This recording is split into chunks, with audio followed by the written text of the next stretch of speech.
Tabung haji bukan institusi ataupun syarikat biasa.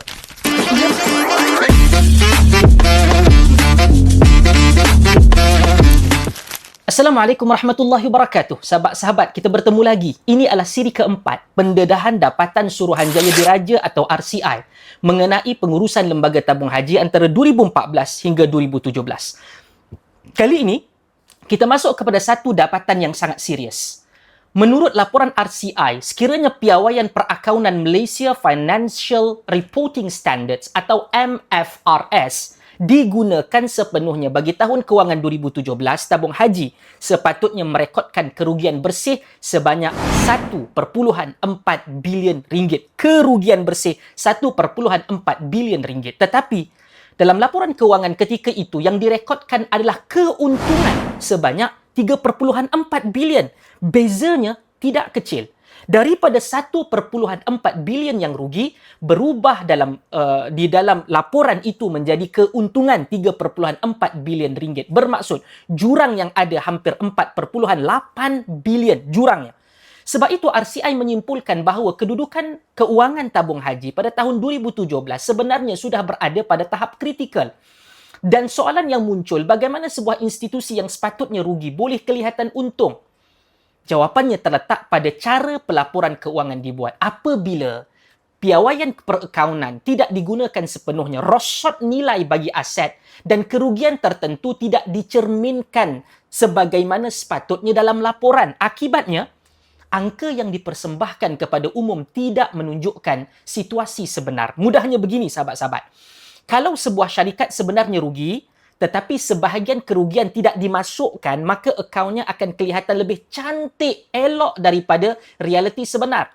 Tetapi angka yang cantik tidak mengubah hakikat bahawa kewangan sedang tenat bagi syarikat tersebut. Dan bagi tabung haji ini sangat berbahaya. Sebab apa?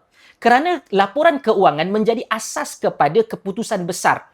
Daripada laporan itulah orang akan menilai sama ada institusi itu kukuh ataupun lemah.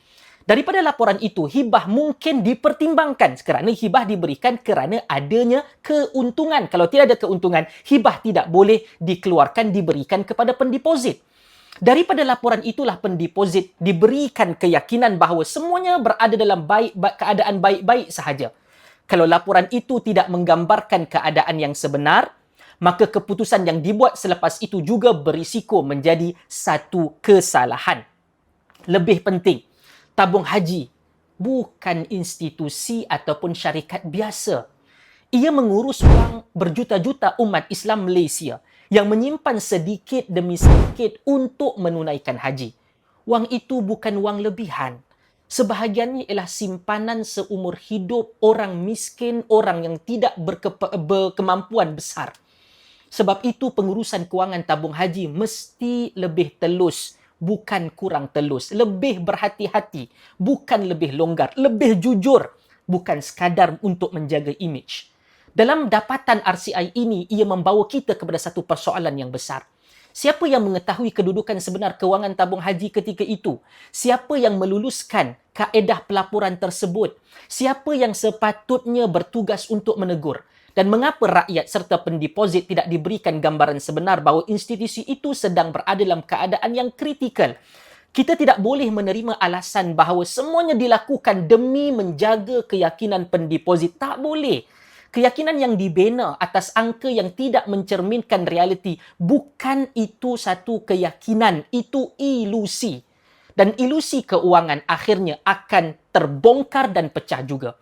Kesimpulannya jelas, pada tahun 2017, tabung haji sepatutnya mencatat kerugian RM1.4 bilion jika piawaian MFRS digunakan sepenuhnya. Tetapi yang diumumkan adalah keuntungan pula pada tahap 3.4 bilion ringgit.